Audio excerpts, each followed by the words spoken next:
What's up, man? It's your big brother K-Rino. Try to get the camera situated. It's your big brother K-Rino, man, and glad to be with y'all here on this Sunday night. Is it Sunday? I think it's Sunday. Yeah, Sunday. As y'all can see by the title, what we're talking about. We're talking about feeding the mind and the differences between physical food and mental food, but also the similarities in terms of the functions of what it does and what they do. As you come in, please hit the like button.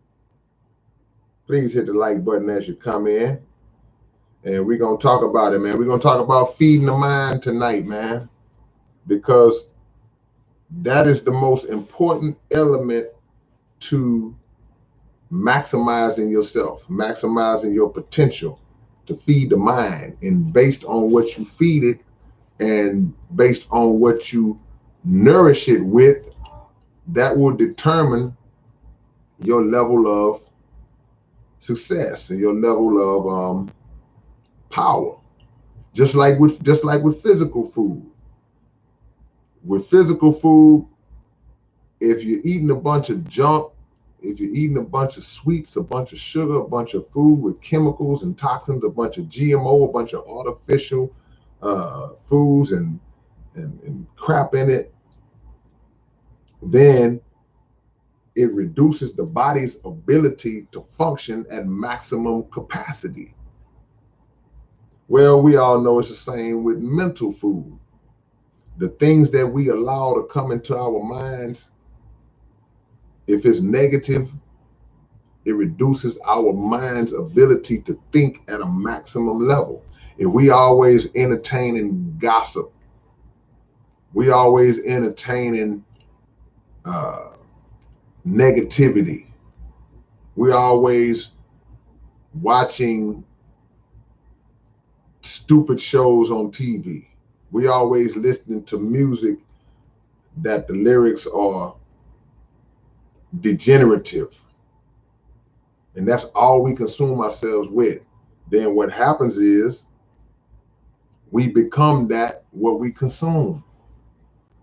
You are what you eat, mentally and physically. See?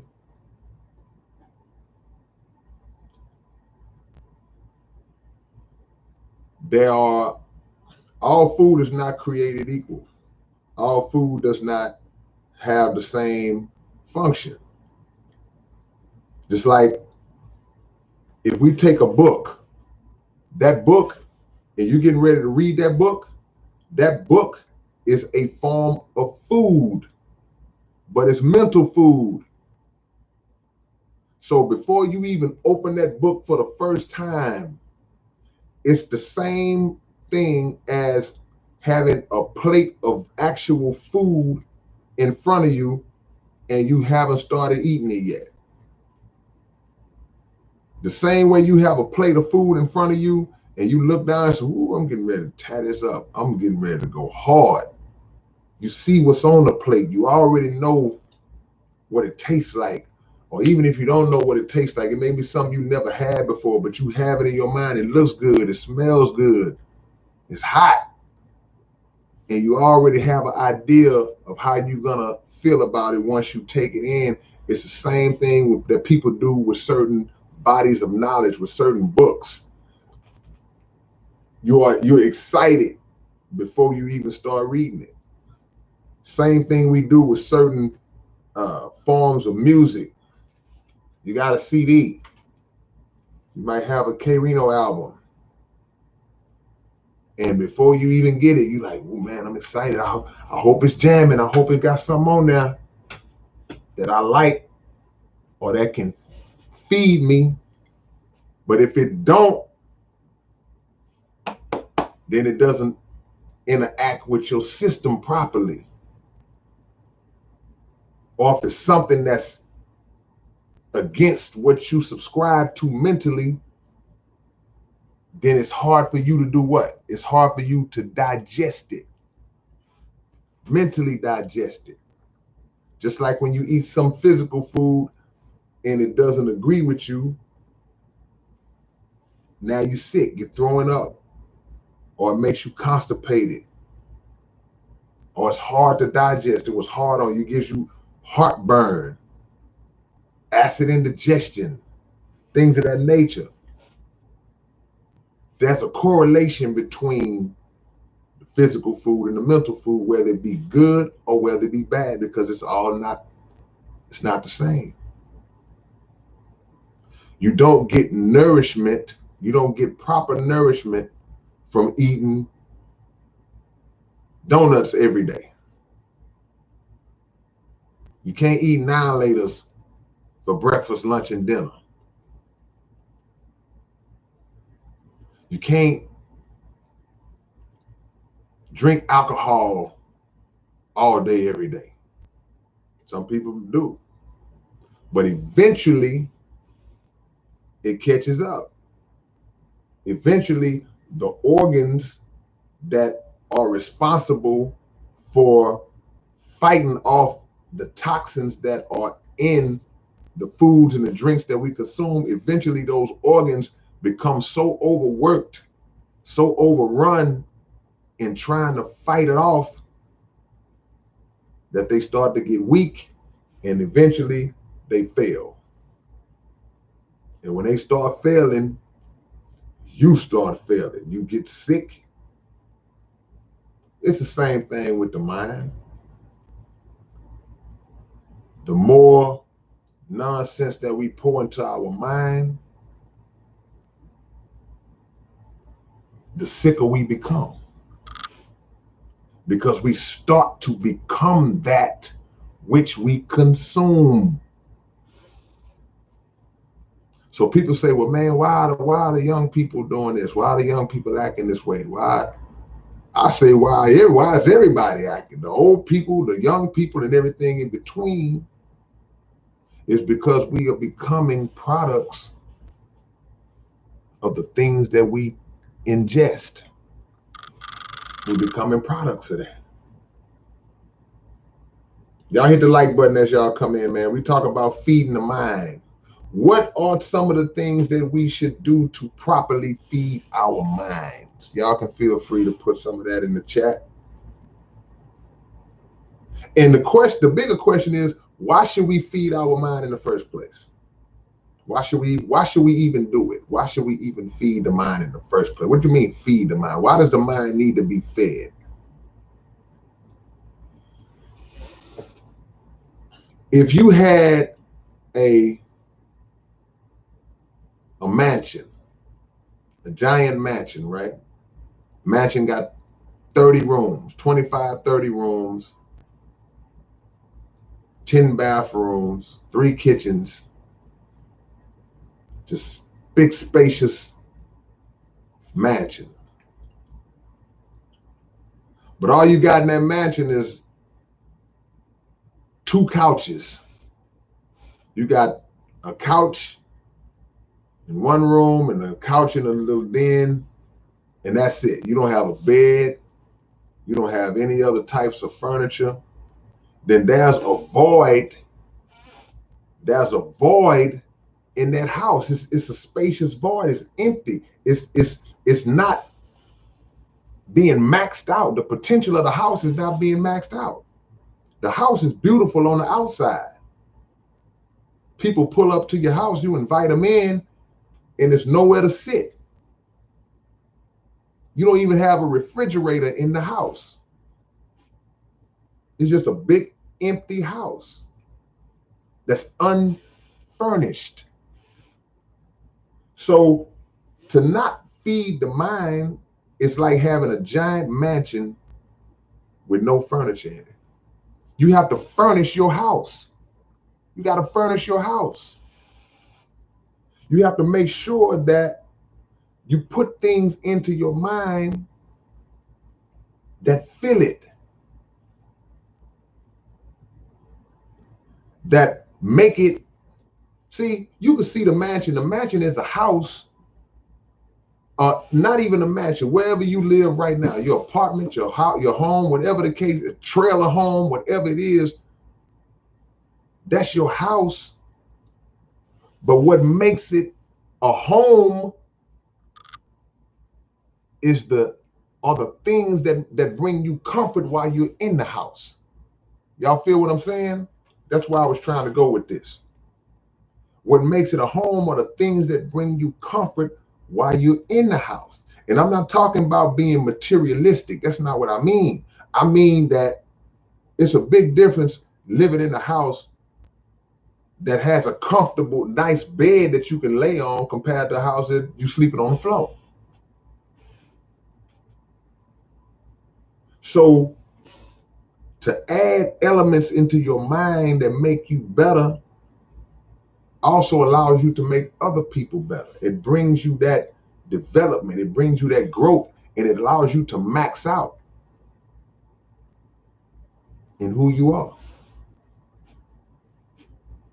And on top of that, the difference between a physical house that I mentioned as in the analogy, the difference between that house and this house, the mind, not the brain, but the mind, is that the mind can never be full. You can't never fill your mind up because it's infinite in its capacity to accumulate knowledge. The mind never reaches a point where it's like, all right, man, I got enough. I can't hold it. I can't hold anymore. Like the stomach will. That's one of the difference between the physical and the mental food. You can eat until you just can't eat no more, until you make yourself sick, until you feel like you're about to explode. You can't do that with knowledge. The brain, the mind will take in as much wisdom and knowledge as you can store into it. You can read 1,000 books. The mind will take it in. The mind is not going to say, don't read no more books, man. I got too much in me. Shout out to Tina P for your donation. Tina P, my G. Tina P is my G, and that's what it's going to be. Shout out to Tina P for the love, as usual. See? One thing about the mind also, I've heard people say that the mind is a muscle, the mind is, one thing about the mind is you do have to exercise it. It's similar to the body. See, we're making comparisons between the body and the mind and the similarities of it. But you have to exercise your mind in order to strengthen it. What would happen to your body if you're not a person that never works out, never does any kind of exercise? You don't do any type of exercise at all. I mean, for years. You didn't even want to play during PE in school. You don't do any of that. Never jog. Never do a jumping jack. No kind of cardio. Then one night something happens and you got to run. And you get tired after 5 or 10 steps.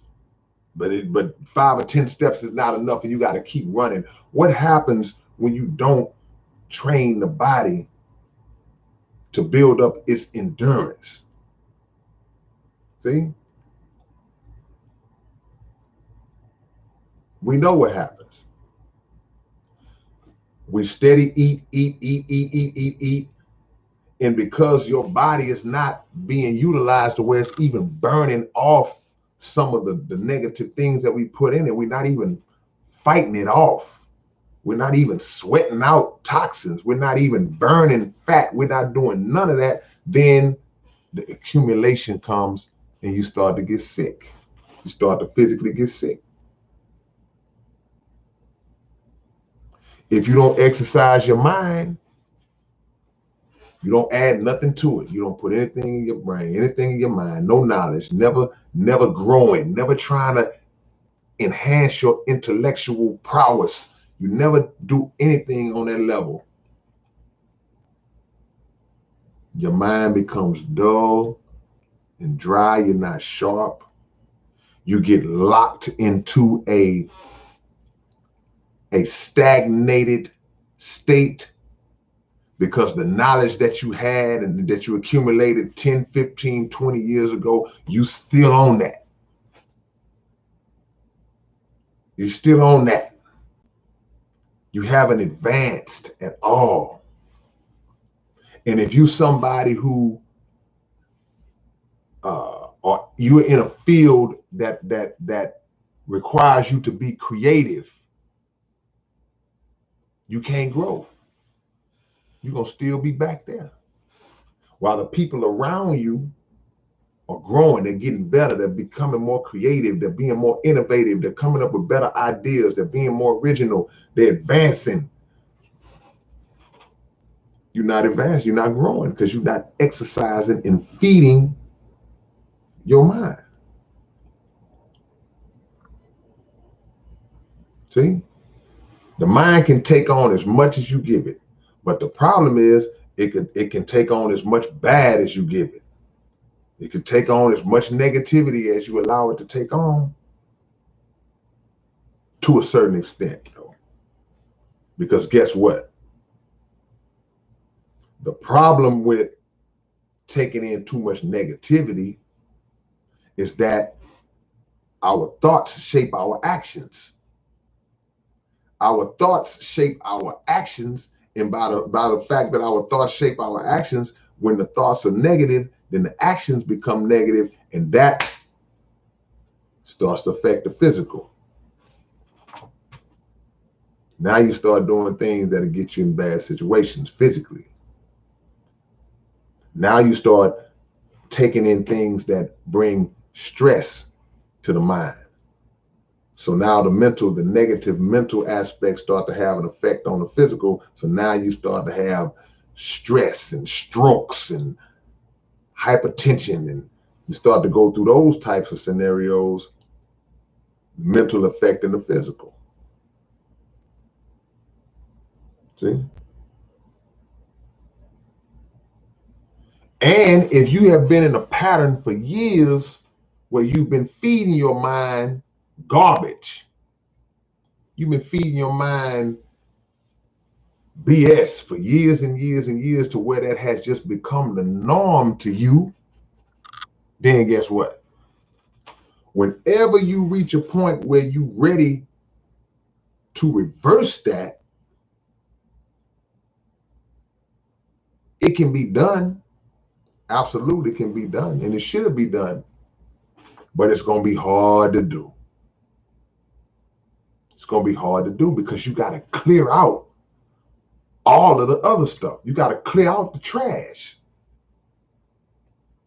You got to clear out the trash in order to fix the house back up. You can't redecorate a house that got a bunch of trash and debris and garbage and mold and all that. And you can't, your house got mold in it, man.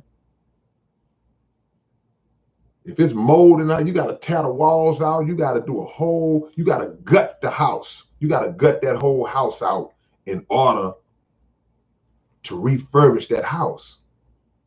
You got to gut your mind out. You got to clear all that garbage out your mind. You being me being we. Got to get it out. And when you get it out and clear it all the way out, then what I won't say once you clear it all out, I will say that you have to start injecting knowledge into your mind even when the trash is in your mind, because the knowledge helps to push it out. And that's like, again, connected to the body. You hear people talk about doing colon cleanses and things of that nature. I was having a conversation with my dad today. We were talking about that because that's what he does. And when people are backed up in their intestines, their bowels are backed up and they're stopped up and constipated, it rocks up all that boo-boo that you got in your belly. It gets hard and it cakes up on your intestinal walls, and now you're not comfortable. You're feeling sick. It causes all kind of problems. It turns toxic. So you have to take something that goes into your system, goes in right in the midst of all of the trash, and it starts to break it down. It fights it, breaks it down, then it pushes it out. And when it pushes it out, you feel a sense of relief and you're good. We have to do a mental colonic. The mental version of a colonic. All of that boo-boo that's in your head, you have to inject and insert seeds of knowledge that will push it out in order for your mind to clear and for you now to start to maximize your ability as a vessel of God. See? We're talking about feeding the mind. That's why it's important. You are what you eat, and you are what you think. I say that all the time.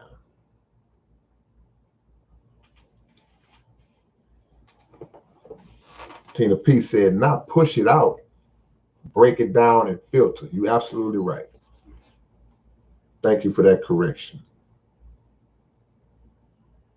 The stuff that's caked up and hardened, you're not gonna be able to push that out. You have to break it down. You got to break it down. Something got to be strong enough to just granulate it.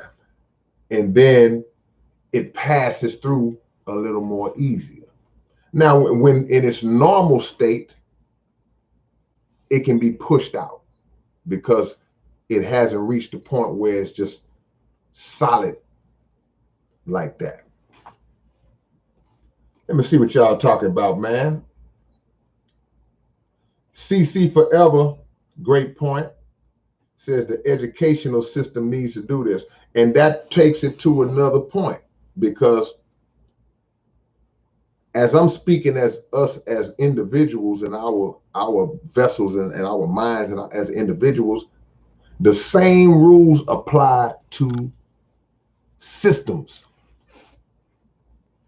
All these systemic issues that we face, systemic racism, all of the problems systemically that we face in the educational system, it has to be, the trash has to be removed. We can't expect great results for our children in these schools, when the whole structure is flawed. The whole structure is trash. It's garbage. It's a joke. We can't expect the full benefits of our places of worship, our belief systems that we subscribe to. We can't expect the full benefit of it when the individuals in the institutions that we are following are trash. They scamming people for money. They lying to people. They're deceiving people. They're presenting false information to the people. We can't max out.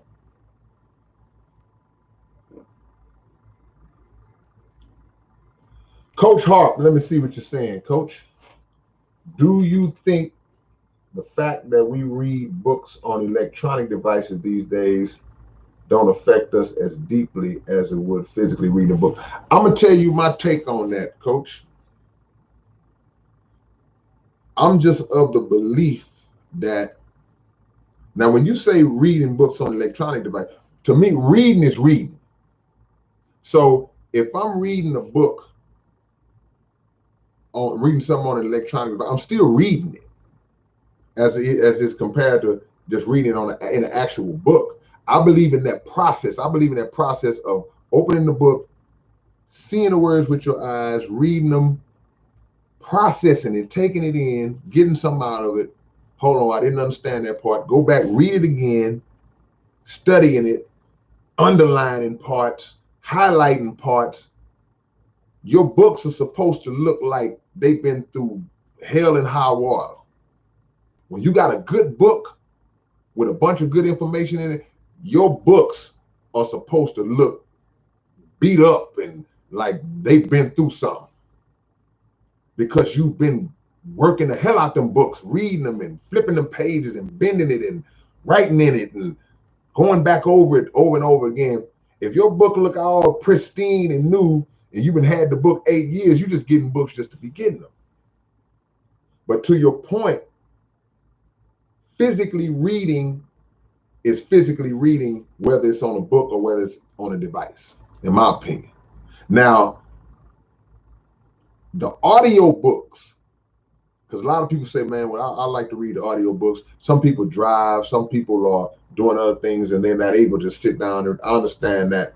But to me, and I have no scientific proof of what I'm saying, of my theory, I just believe I believe you get more out of it when you physically read.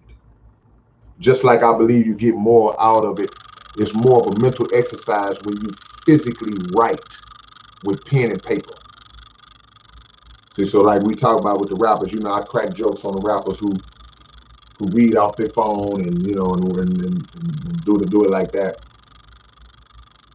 I just believe in the old traditional way of writing. I just feel like that's a mental exercise. But freestyling is a mental exercise too, because you train your mind to be quick-witted and spontaneous. So there are so many right ways to do that, and so many different ways to look at it.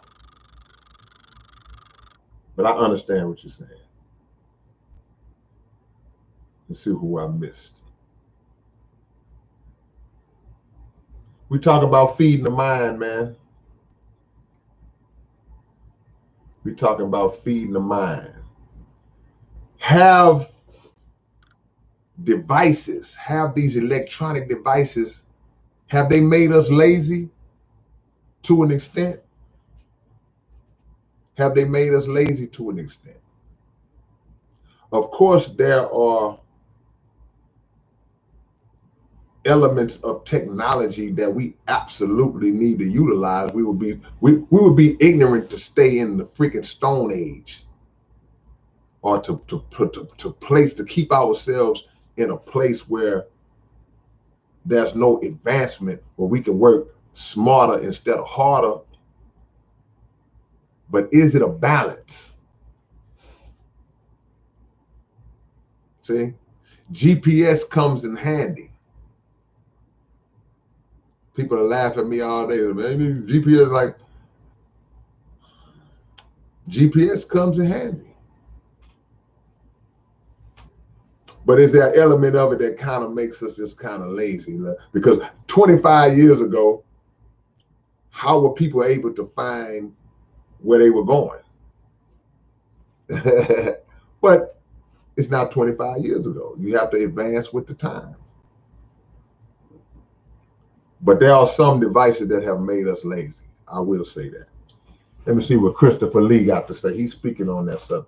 He say they've made some lazy and even more complacent, but they've made others wiser as well. So yes, I believe that's a balance. Yeah, it's a balance. It's a balance. It's a balance. Tina P say a map.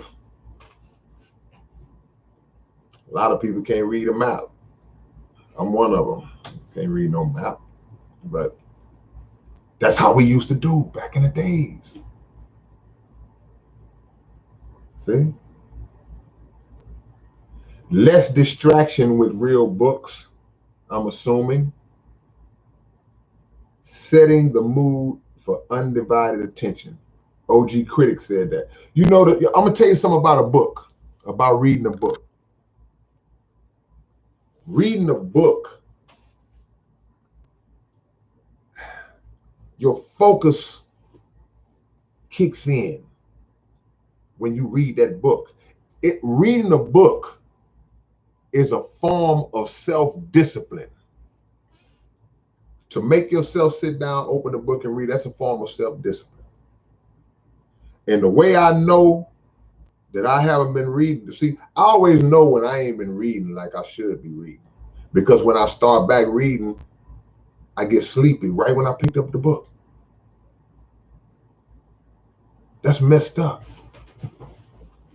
You start reading the book. Now, you wasn't sleepy before you started, but you pick up the book and you start reading, I'll see you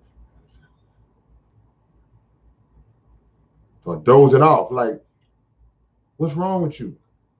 That's when I know, man, because again, I have not been utilizing and exercising that brain, that mind. So it's lazy now. So you got to ramp it back up. You're not supposed to get sleepy when you read. You're supposed to get energized when you read. Just like from a physical standpoint, you're not supposed to get sleepy after you eat. Now, how many of us eat and then all of a sudden you see? Because it's something not right. You're not supposed to get sleepy as soon as you eat. If you reading and getting sleepy and dozing off, you got to sharpen your mental. Got to sharpen your mental. Marcus Israel, what's up, man? Shalom, family. We just did a dope track together, man. Looking forward to it coming out. Hard entertainment. Yeah, I just talked about the audio books. I mean, I don't have an issue with the audio books because I understand. But to me, audio book, in my opinion, I'm not the law on this. So if this is how you get down, don't think I'm knocking your method.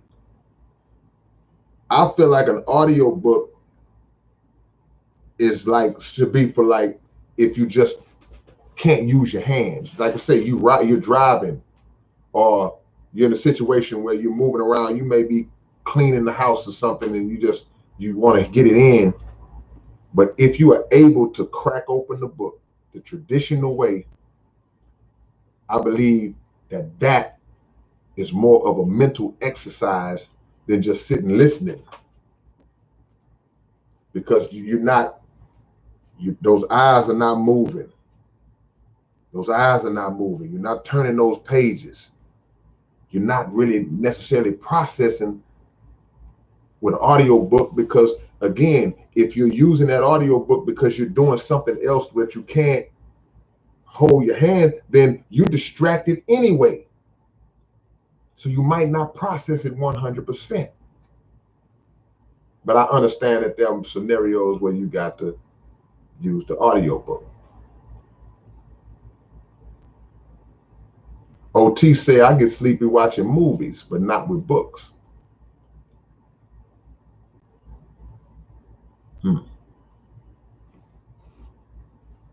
It's amazing how the mind and the body kind of work the same way. See? We're talking about feeding the mind. Grumpy Cat. Appreciate the love, Grumpy Cat. Grumpy Cat says, would you ever consider continuing the Sorcerer series? I'm a big fan of your work. Oh, man, if you're a fan and you know we probably about 9 stories deep into the Sorcerer saga, and I officially ended it with the Wizard's Ransom, but you never know. I'm caught up in this bike scandal now, man. I gotta get out this bike scenario. And who did this? Tina. Shout out to Tina P. Appreciate you, Queen. Tina P. The P stands for Philly, but not really. Let me see. Much love to y'all, man.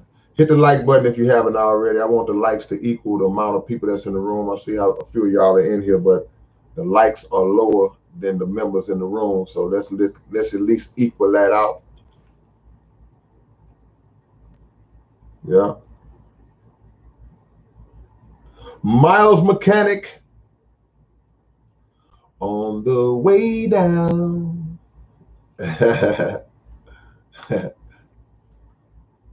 Y'all will know what that means when the album come out.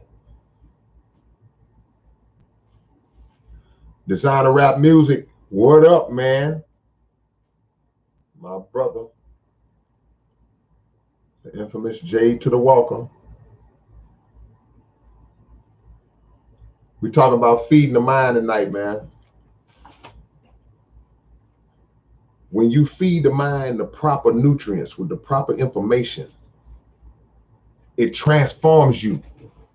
You have the ability, we got the ability to transform ourselves just through thought and information. If a person says, man, you know what? I want to lose weight. I want to transform my body. Of course, they'll say, well, there's certain foods you shouldn't eat. There's certain things you shouldn't drink. There's certain exercises you should do. But before you even get to that part, that's a mental process that you have to undergo. You have to make a decision to say, okay, you know what? I have to immerse myself in a form of mental discipline that's going to allow me and cause me to even go into the physical part of it. The mind controls everything you do. We don't understand. See, we take for granted how incredibly incredible our mind really is. Every aspect of it. If you shave your head tonight, what causes your hair to grow back? You don't consciously shave your head and then say, okay, hair, start growing back, hair, start growing back. You don't do that. You just look up and in a couple of days, you see your hair coming back in. You didn't tell your hair to start growing back, but your brain did. There's a signal that came from your brain that called that into action. And you didn't even consciously do it. There are functions in your body, organs in your body that are just working. They're doing what they do. The liver's doing what it's doing, the lungs, the kidneys, the heart, everything is doing what it's doing. You're not consciously saying every beat of your heart, you're not going, okay, beat, boom. Okay, beat again, boom. Beat again, boom. Beat again, boom. You're not doing that. But nothing in your body or nothing about your body functions without those signals coming from the brain. That shows how powerful your mind is. You got stuff going on in you, functioning in you, that you don't even consciously think you control it. That's the power that we have. So just imagine if we channel into that and decide that there are things that we're gonna the things that we know we need to consciously take control of to improve ourselves. See, if I say, man, you know what, I want to stop stressing so much. I'm gonna stop being so stressed out. I'm gonna stop worrying about things that are not as serious as they should be, because I'm starting to see the stress come out in my face. Starting to get these wrinkles in my face, and people are seeing it on me. You ever seen somebody that's just they just looking stressed out? They just And they say, man, what's wrong with you? They go, ain't nothing wrong with me. Because they don't even realize that they're looking like that. But when you consciously take the mind to say, I'm not gonna focus on these, I'm gonna relax and not stress about every little thing, then your face will start to reflect that. It'll clear up. See? We have to be in control of our thoughts. We have to guide and navigate our thoughts in ways that improve our physical and our mental. Us being us. Jay to the Walker said, the mind is a muscle that you have to work out and build. Absolutely. See? The space is there. The expansiveness is already there. How are you going to furnish your house? What are you going to furnish your house with? See, this is your house. What kind of furniture are you going to put in it? You have a old raggedy stove in your house that don't work. You got springs coming out your bed, sticking you in the back when you sleep. What kind of furniture are you going to put in your house? Talking about feeding the mind. I see the word meditate in the chat. For those, how many of y'all on here meditate? Anybody that in this chat that meditates, raise your hand. I'm not raising my hand because I don't meditate. I'm just asking how many people meditate. If you meditate, raise your hand. Peace sign, me, yeah. There are different forms of meditation. Does the meditation work? Like, I mean, I'd like to know what y'all get out of it. I know that everything is not for everybody. I tried to meditate one time. See, look, I tried to meditate one time, and I won't say one time, a few times. It just didn't do it for me. And somebody said, well, you know what? I was doing it wrong. And they said I was doing it wrong. I mean, maybe I was, but it wasn't doing it for me. Because I felt like I was lying to myself. I was just sitting there just like, so I guess you would need a guide to guide you through how to meditate and what it is you actually are trying to accomplish in your meditation. And I do know there are different types of meditation. I'm not saying medication, but I've heard that meditation can be medication if used in the right situation.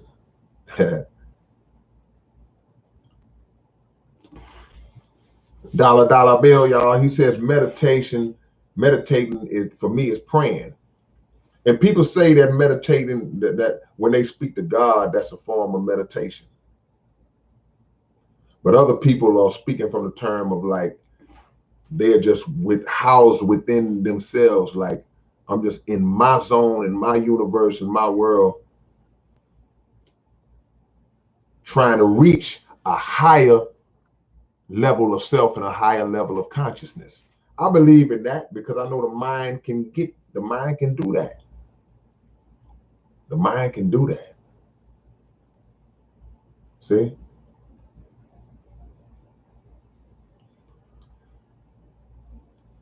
Tori J says connecting to the source.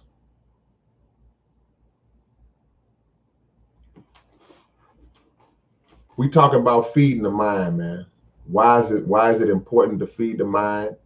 What should we be feeding the mind? And what do we get out of it?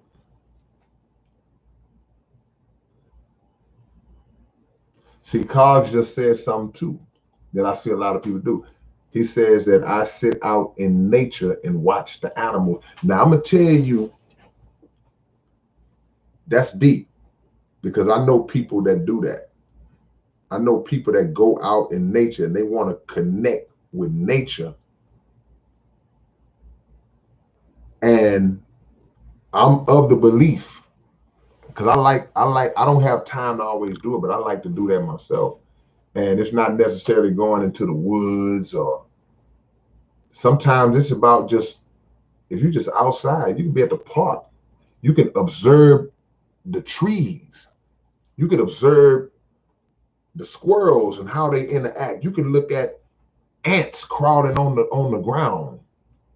You can look at things that fly around, whatever flies, whatever, and you just observe the behavior of things in nature, the leaves. Long term, like when I do the videos with the tree and all that, those are long term observations of elements of nature that you see not just for a moment, but over a period of time, how they act. And it's lessons in it. When you observe nature, it's lessons in it. You can see things that happen in nature that you can absolutely apply to yourself.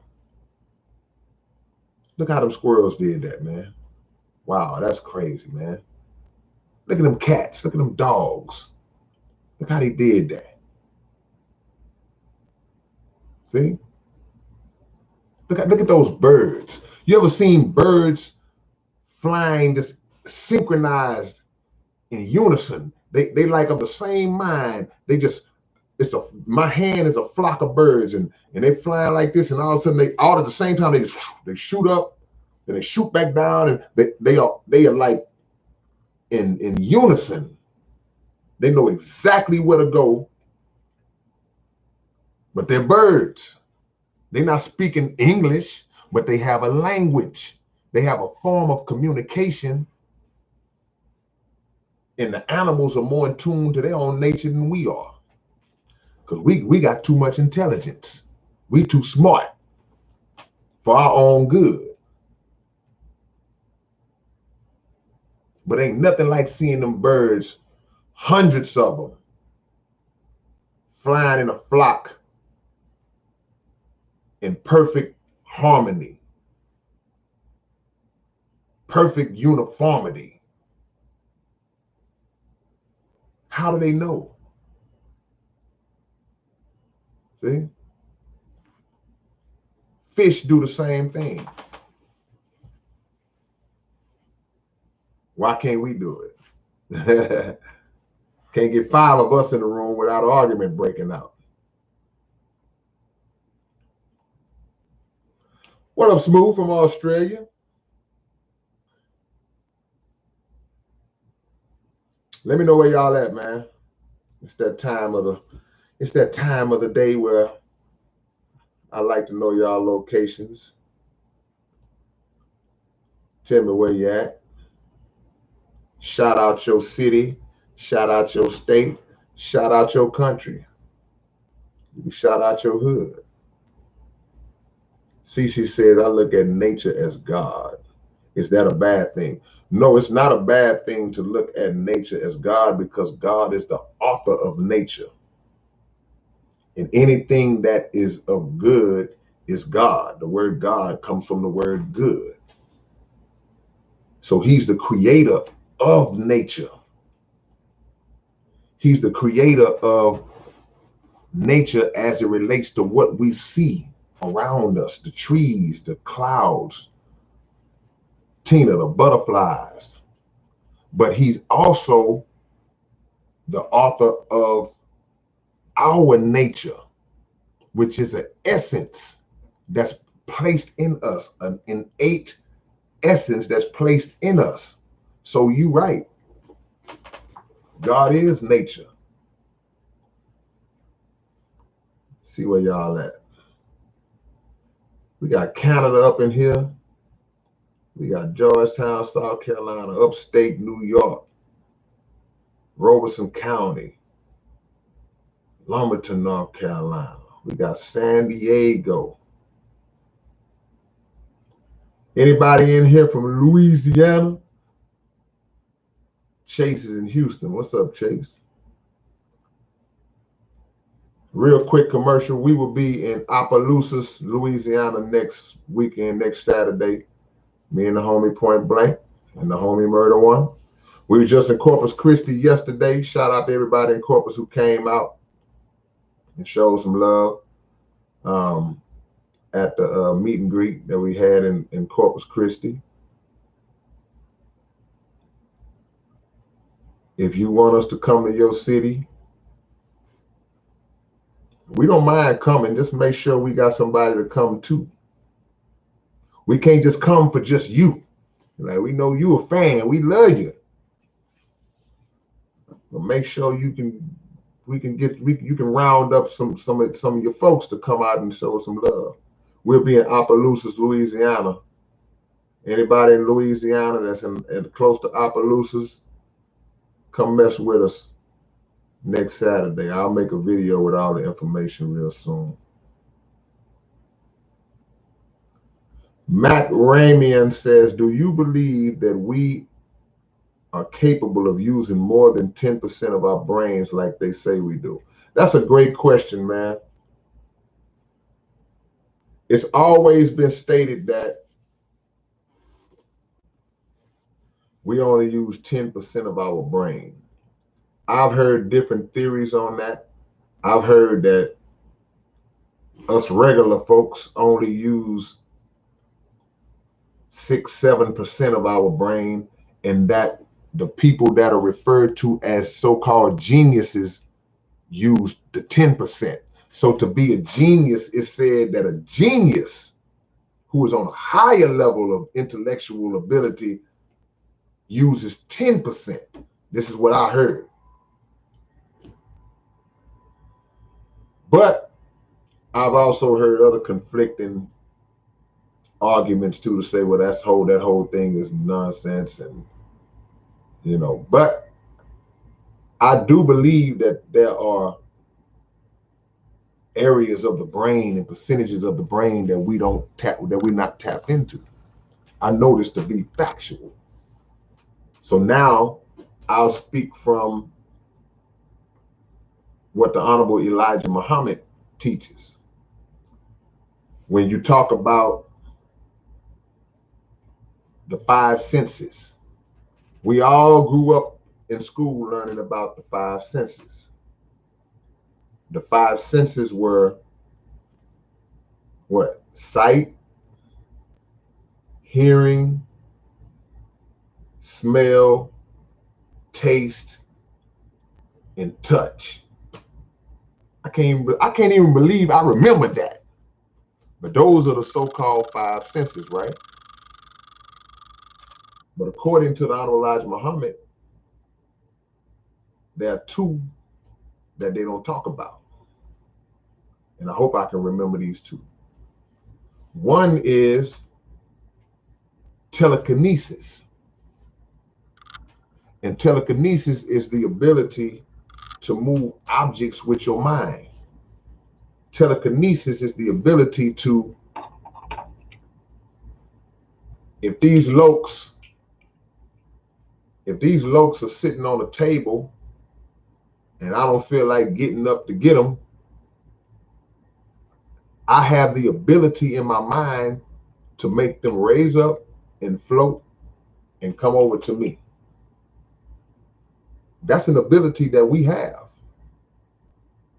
But if we're not using that part of the brain, we haven't tapped in that part of the brain and mastered that part of the brain, we're not doing it. We're not able to do it. The other would be to read people's thoughts, to tune in on the frequency of other people's thoughts.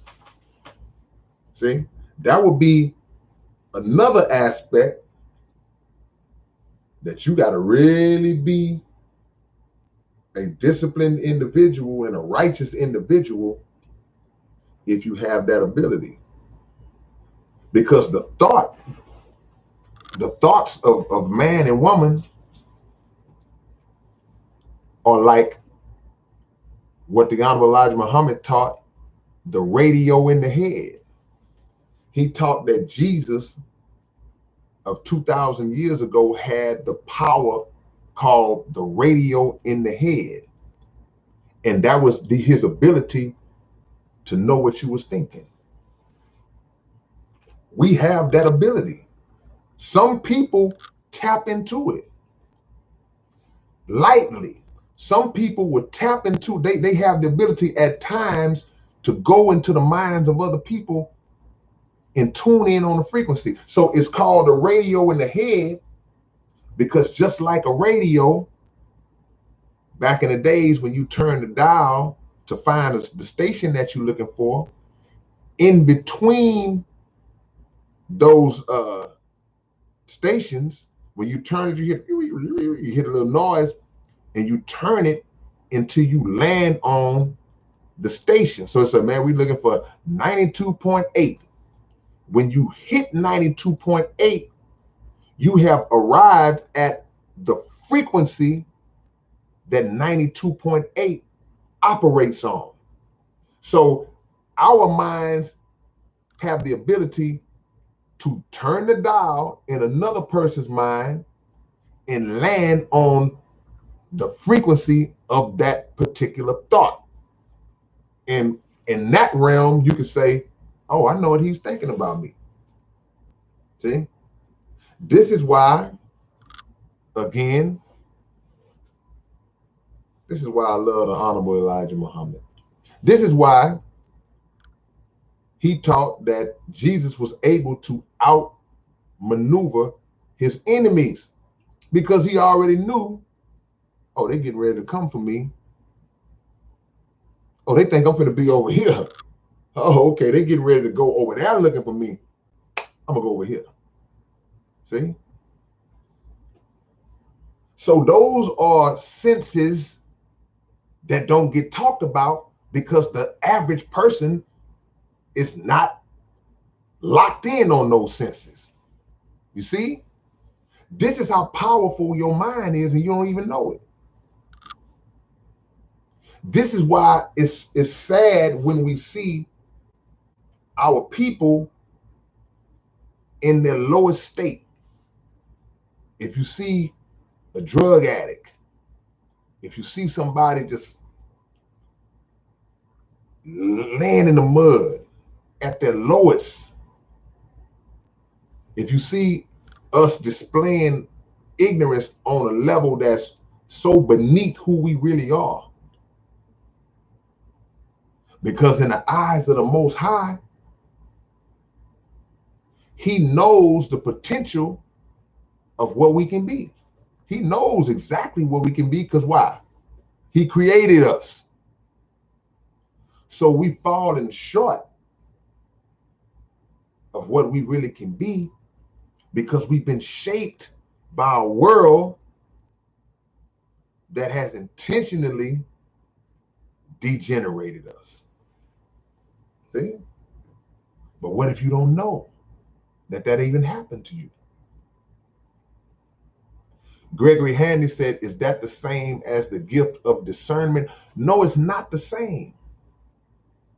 See, because discernment is kind of just having the ability to kind of peep game, or to kind of have the ability to distinguish who's good for me and who's not.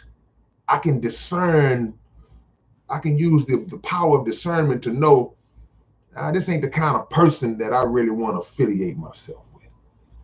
That's an instinct, but it's not the same as being able to tune in on a thought. Because if you can tune in on a thought, it ain't nothing to discern, you know. That would be the same as hearing two people have a conversation about you, but they don't know that you hearing them talk. You was just about to walk in and you heard them talking about you, and they said, man, I don't even like him. I don't even like that dude, man. Man, I wish that dude, man, I don't like nothing about him, man. He just can't stand that dude. Then you don't go in, you leave. And the next time you see them, hey, what's up, man? You been good? You already know they don't like you because you heard them express how they feel about you. You heard it out loud. You didn't read their mind. It's nothing to discern. Discernment is an instinct, though, because all of us can be around somebody and have a feeling about something. You know, that's a protected instinct, in my opinion, because sometimes you just be around people that are like, I just got a bad feeling about that dude, man. It's just something about that person that just don't feel right. And you don't even know them like that. But it's just something that don't feel right. And we act on that. Most of us, when we feel that feeling, we act on it. I'm gonna stay away from him, man. I can't tell you what to do, but it's something about him don't sit right with me. You know how we say to old folk, it don't sit right in my spirit. Just don't sit right with my spirit. You got that feeling.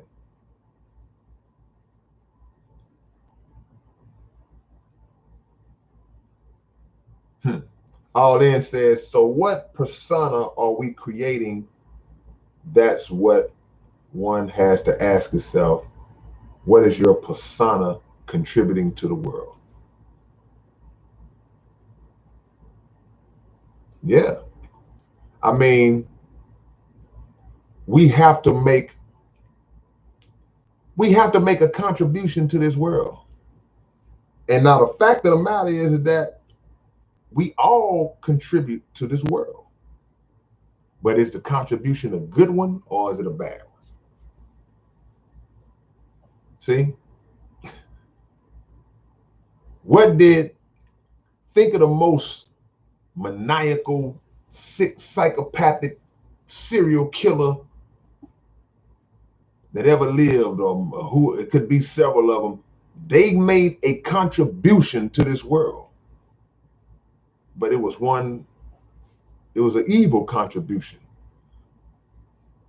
It was a sick contribution. See? Make sure.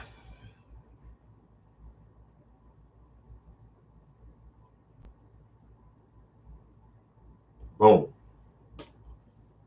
The self-accusing spirit, better known as the conscience. See? When you feed your mind properly, or I wouldn't say good enough, you have what's called a self-accusing spirit. That's when you're getting ready to do something you know you ain't got no business doing, and that voice come in your head. But when you allow yourself to degenerate so low, we can degenerate so low to where the conscience, the God voice, doesn't even, you ain't get it. You ain't get the message no more.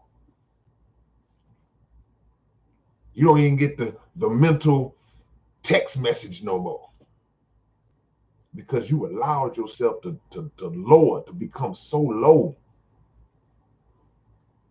that it don't even go through no more. It don't even penetrate no more. You have surrendered 100% to your lower base self. You like an animal now. An animal does not have, to my knowledge, a self-accusing spirit that tells the animal, don't do that. I could be wrong. If I am, correct, if you know.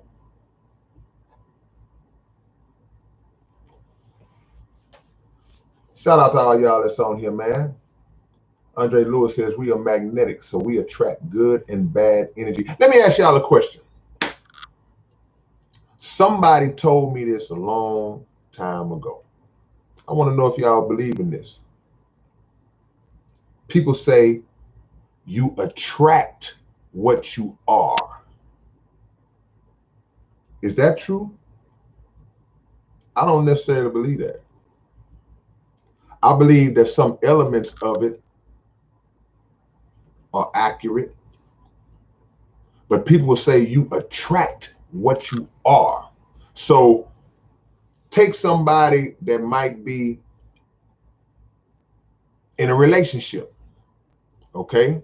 So if you have a good woman, if this is a good woman, the good woman is right here, right? She's doing everything right. She's loyal, a good woman, man. Just not evil, not doing no snakish type of stuff. She's working hard, but she ends up with a man, a husband who beats on her. He may do drugs. He's just not a good guy. But she linked up with this guy. He may have gave off the persona initially that he was this, and later on who he really was came out. Can we say that she attracted who she was? Because that's not who she was. But she came together with somebody who, so we can't, I don't always 100%, I don't subscribe to the theory that you attract who you are. We make bad choices sometimes based on the wrong things or the things we think we want. Maybe a physical, well, man, ooh, man, she look good, he look good. But that's all you saw. That's all you saw. Then that layer comes out like, this is really me. Then it's like, whoa. See Muhammad, assalamu alaikum, family. Time I see a Muhammad, I get happy. Yeah. I really start talking. When I see a Muhammad, I get bold. It's like you see one of your brothers walk up, and you know, you're like, yeah, I'm starting to talk some trash now. See? So for people to say you attract who you are, to me, it's not 100% accurate. Okay? Because good people end up with bad people all the time. And bad people end up with good people that they don't necessarily deserve to have. Now, in some instances, the good person will, their goodness is so good that it rubs off on the bad person and it can transform them.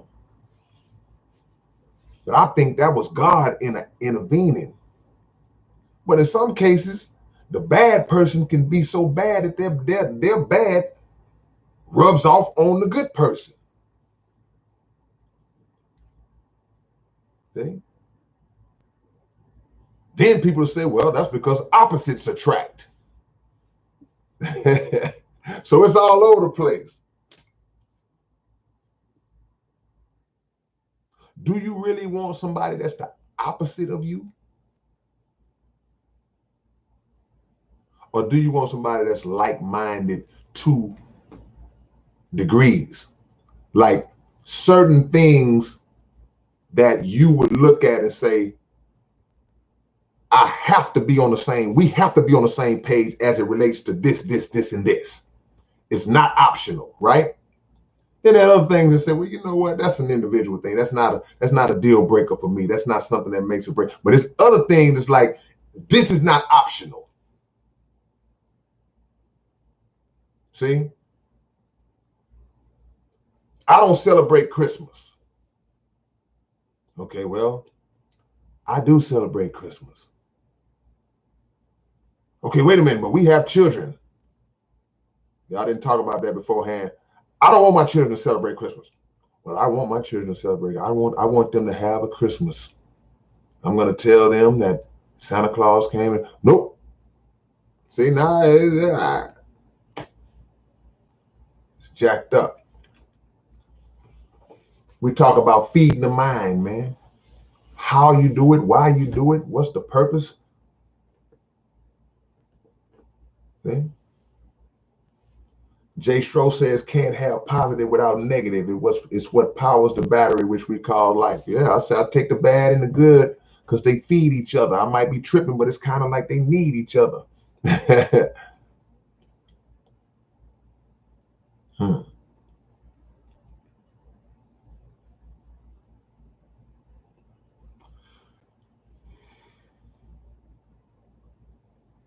Hmm.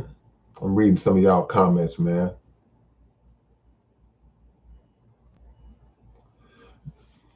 What's your name? N Aminandum X. Do I still strongly believe that reparation is the remedy? I've never said that I believe that reparation is the remedy. I think you may have mixed up that the Honorable Elijah Muhammad said separation for the black man and woman is the best and only solution to the problems that we face in America. Reparations is something that's black people are deserving of for all of what we've done for this country and building it up and all the centuries of slavery and the Jim Crow and all the crap that we've never been compensated for our labor, and we watched other people receive reparations. But the fact that reparations is such an argument and such a constant ongoing fight, and these cats are like, nope, nope, nope, nope, nope, points to the fact that separation is the best and only solution. So we can't be caught up in trying to keep begging, asking, please, please, please, please, please, please. At what point do you realize you're not going to do it? At what point do you realize they're not going to give you justice? They're not going to give black people justice in this country. It's not going to ever happen. It's not going to happen voluntarily from them. So just as it would be if you were living in a house with an abusive spouse, separate, get the hell out. Why continue to stay? Please stop beating me. Please stop shooting us. Please stop pushing me down the stairs. Please stop whatever it is. Why would you stay in that house? You look crazier to stay. So we need to be focusing on separating, because history shows us over and over again that there'll never be justice for black people in this country. It's not gonna happen. No matter what you see on the tape, hey, they filming it. Wow, it's right here on the video. Don't matter. Not guilty. See? Not guilty. Yeah, the man didn't have a weapon. He just said, yeah, officer, I'm just not guilty. The officer was in fear of his life. The officer was justified in his action. The officer followed his training. Why you want to stay in that? And why do people who hate you so much get mad when you say you want to leave? You should be glad we want to leave. Let us out your hair.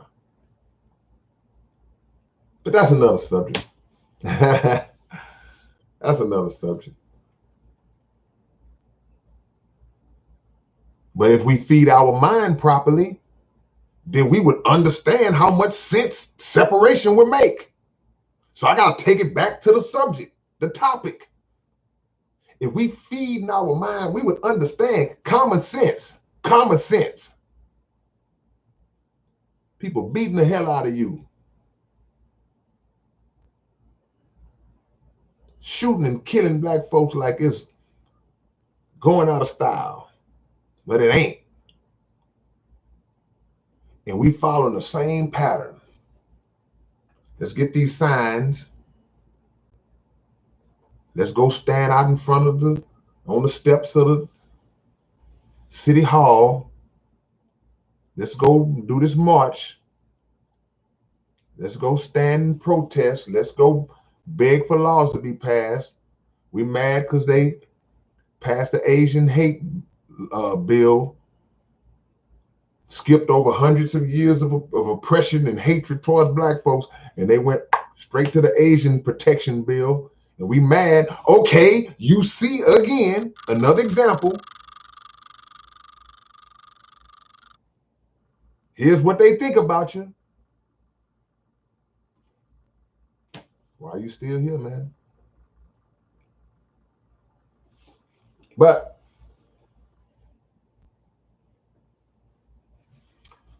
Jason Jones, we done got all off the subject. I'm gonna deal with Jason Jones. I'm sorry I missed the first part of this conversation. What about the white people that get shot and killed? You never hear about them. Shot and killed by who? The white people that get shot and killed by who? Because if you're talking about police officers, see, here's where the hypocrisy comes in on that part with the police officers, because they'll say, well, man, all these black people that are being shot by police officers, that's not racial. It's not racial. White police officers killing black people, unarmed black people, it's not racism. It's just by chance it's happening, and you know, it's not racism. But you hardly ever, if ever, you ever see a wave of black police officers killing white people. You hardly ever hear about that. So if it's not racial, if it's a problem with the training, then how is it that it only seems like white officers are killing unarmed black men, particularly, but black people? Oh, that's just the ones they show. This is the ones they put on the news. No, sir. If it was a bunch of black police officers killing white civilians, trust and believe that would make headline news, and it would be shut down instantly. So it's not happening like that, man. Appreciate that question, Jason. That was actually a really good point. Really good question to ask. See? Yeah, you don't see it. You don't see black officers killing white civilians like that. You don't see it. So don't tell me this ain't racial, man. People are, well, you always want to play the race card. I didn't play the race card. They did. I just looked at the hand. I didn't play it. I just looked at the hand. I saw it. Let me shut up. It's culturally systemic and designed into the cultural traditions which assist in making it seem innocuous because it's so normalized and ignored. Yeah. What is the connection between mind and spirit? We talked about the connection between mind and body. We know that mental food plays on the mind and affects the mind the same way physical food affects the body. You feed the mind good mental nourishment, it nourishes the mind, you grow mentally, which helps you grow physically. You feed it bad information, bad food, bad music, bad movies, then it degenerates you. But what is the connection between the mind and the spirit? This thing that we call spirit, our essence. Does the spirit have to be fed? That's not just a regular question. I want to know, should you feed your spirit, and how do you feed your spirit? What is the spirit? See? The spirit has different definitions. You know, that it means different things to different people as well. Let me take these looks on them. The spirit means different things to different people as well. Just like I was speaking earlier, like when you just get a bad vibe about somebody, say, man, there's something about him that don't sit right in my spirit, in my soul. I can feel it in my soul. What does that mean when people say that? So when you read a scripture, or even if you don't read a scripture, but you hear a word, you hear a powerful message come from a person, and that message seems like it's backed by a power greater than the person that's delivering the message, because it strikes your soul. It strikes you in a way that you feel something. You know how you feel something, like it's almost in your solar plexus. It's like, man, that was strong. That's something striking your spirit. See? It's like what music does in a way. But we got to understand the differences, because that could be it could be deceiving. Like, for everybody who go to church, I grew up in the church, so I ain't knocking the church house, but it took me a while to realize, like, it seemed like the only time that the women would start catching the Holy Ghost and falling out and all that in the aisles, and the only time that it seemed like that happened was when the organ was playing, when the music was playing. The music is playing in conjunction with the preacher preaching. So he's preaching the word. He could be saying some good stuff, but when you hear that chord, that chord hit, and music is vibrations, and it's resonating in your system, that's when you typically see Sister Johnson start dancing in the aisles and start flipping out and falling, and that's when you typically see it. When the music, you rarely see it when the man just dry talking, when he talking without no music. See? Ooh. Spiritual carbon monoxide poison if you're not careful.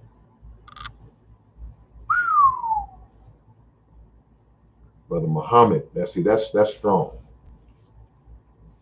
You inhaling spiritual carbon monoxide and poisoning yourself, poisoning your spirit. Shout out to my brother Thug Star in the building, OG status. What up, Thug? I see you. Y'all don't see the name Thug Star. I see his real name on the screen, but I know who he is. That's my brother. But you don't see Sister Johnson flipping out until that music come on. So it's kind of deceiving. And I ain't trying to be disrespectful to nobody. I'm not. But when you know, this is how you really know when a word, when it's hitting your spirit. When it's a dry word, ain't no soundtrack behind it. It's just somebody up there just dropping it, and they saying things that's striking them chords in your system, and you like, oh, it's like they punching you at it. Oh, that's when it's hitting you. That's when your spirit is being fed. It doesn't have to use the aid of an organ to add to it, because the same effect that you getting when you see like them people flipping out in church like that, I see that. I used to see them do that for Michael Jackson at a concert. See the same thing. Mike get on stage and start doing this thing. You see people passing out and convulsing, and what's the difference? See? Snoopy say gives you goosebumps. Sometimes things just, it hits you so hard you get the chills. See? The word has to be strong enough to stand alone. It's like Brother Muhammad just said, just the truth alone.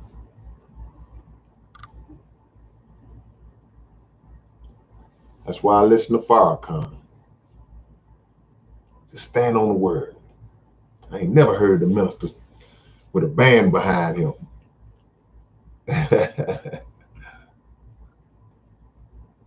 Yeah, man.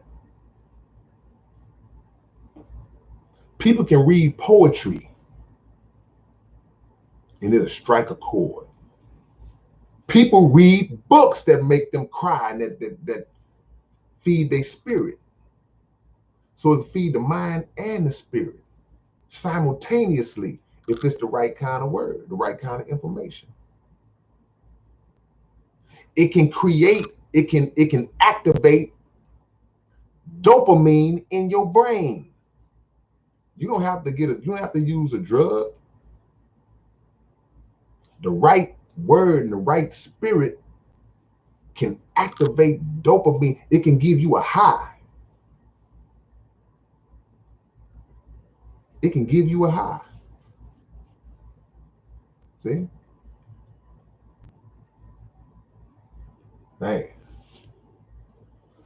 So think on that, man. Dwell on that. Ponder on that. Once again, man, we'll be in Opelousas, inshallah, next Saturday. Opelousas, Louisiana. Anybody from Louisiana in the chat tonight? Is anybody from Louisiana in here tonight? Before I go, I want to talk about another aspect of the mind real quick. And that is the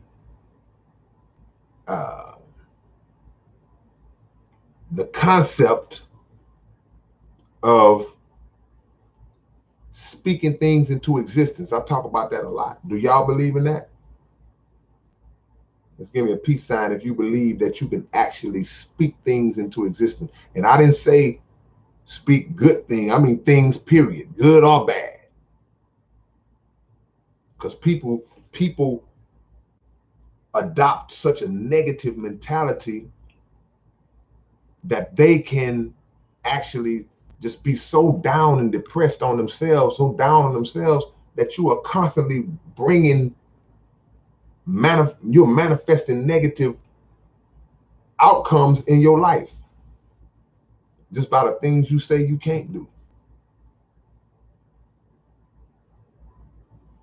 So let's reverse that and start speaking the good things in your life. And don't get discouraged if you say, well, I'm gonna try to speak good things into my life tonight, and then tomorrow it don't happen yet. It's a process, because it ain't just about speaking it, it's about working it. Speaking it into its existence also requires working it into existence. Always remember that. Gotta work it, work it, work it, work it. Give y'all some shout outs real quick. People I ain't shouted out yet. Jesus Gallardo, Tori J, Aaron Vasquez, Charles Ramsey. Yeah. Martial Arts Experiment. The album is done, man. JoJo Jones, my brother. All in. Mike Jack. What's up, Mike? Jason Jones. Cogs. Hellraiser. Hellraiser say you gotta meet God halfway. You know what? You don't even see.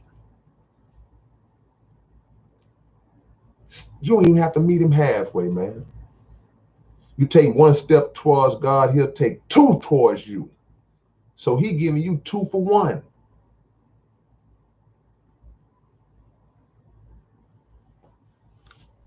What's up, Marvin?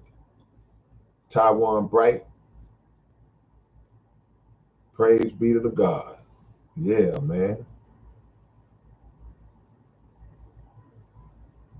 Malcolm, I see you.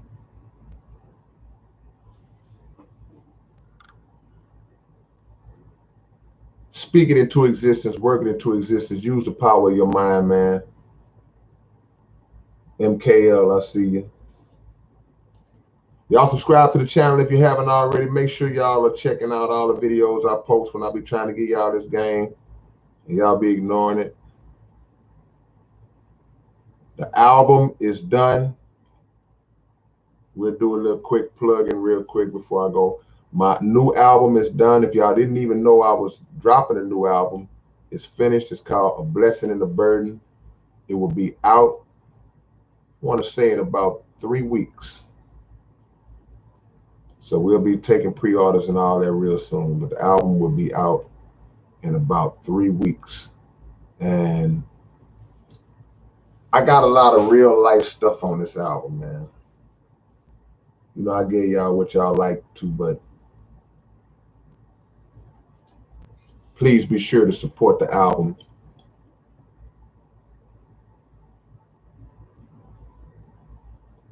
Peace and love, man. I'll catch y'all later. It's your big brother K-Rino. I'm out.